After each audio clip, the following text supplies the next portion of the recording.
మీ business ఏదైనా మీ ఊర్లో promotion చేయాలంటే అది సుమన్ టీవీతోనే సాధ్యం. ఇప్పుడే సంప్రదించండి.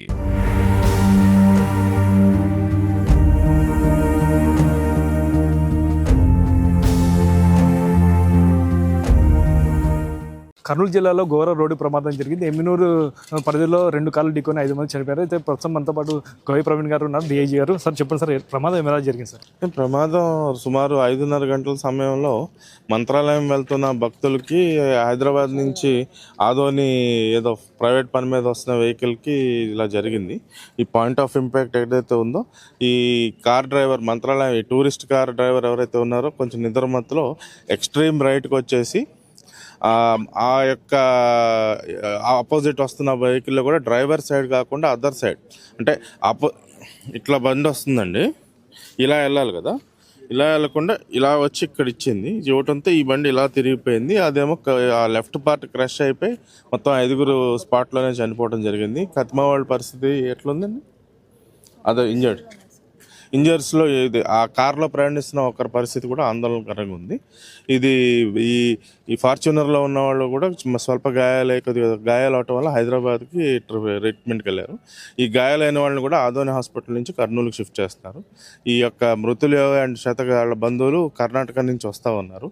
సో ఫస్ట్ ముందు ఇంజర్డ్ పర్సన్స్ ఎవరైతే ఉన్నారో వాళ్ళని కర్నూలు హాస్పిటల్లో పిలిచి తర్వాత ఎమ్మిగనూరు ప్రభుత్వ ఆసుపత్రికి డెడ్ బాడీస్ని రిసీవ్ చేసుకోవడానికి వస్తారు.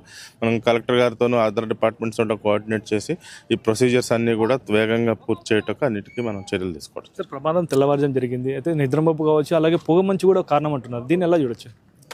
మంచి ప్రకృతికి సంబంధించి నేను చేసేది ఏమీ లేదు కదా బాబు. నేనేంటంటే ఆల్రెడీ మనం హైవేస్లో అయితే మెయిన్ హైవేస్ ఏవైతే బెంగళూరు హైవేలో అయితే ఫేస్ వాష్ ప్రోగ్రామ్ పెడతాం. మధ్యాహ్నం రాత్రి 12 గంటల నుంచి 4 గంటల సమయం వరకు కూడా వాహనాలన్నీ ఆపించి డ్రైవర్లు దించి అక్కడ వాటర్ ఫెసిలిటీ పెట్టి వాళ్ళు ఫేస్ వాష్ చేసుకుని అలా చేస్తున్నాం. సో ఈ రోడ్స్లో కూడా అవి చెప్పారు.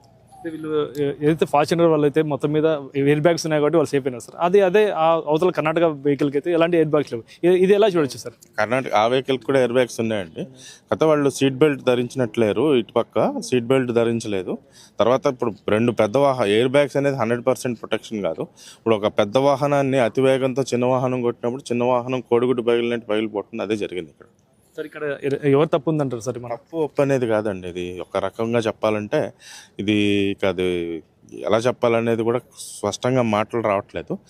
అర్ధరాత్రి పూట ఇది తెల్లవారుజామున ఆయన డ్రైవర్ నిద్రపోతూ పూర్తిగా అవతల వైపుకి వచ్చి జరిగింది. ఇంకా తప్పు ఒప్పు అనేది కాదు. ఇక్కడ జరిగిన నష్టానికి మనం బాధపడాలి. సార్, ఇక్కడే ఆదోని నుండి ఎమ్మినూరు ప్రాంతంలో ఈ టర్నింగ్ మలుపు దగ్గర చాలా ప్రమాదాలు జరుగుతాయి. దీన్ని అరికట్టేందుకు మీరు ఎలాంటి చర్యలు తీసుకుంటారు సార్?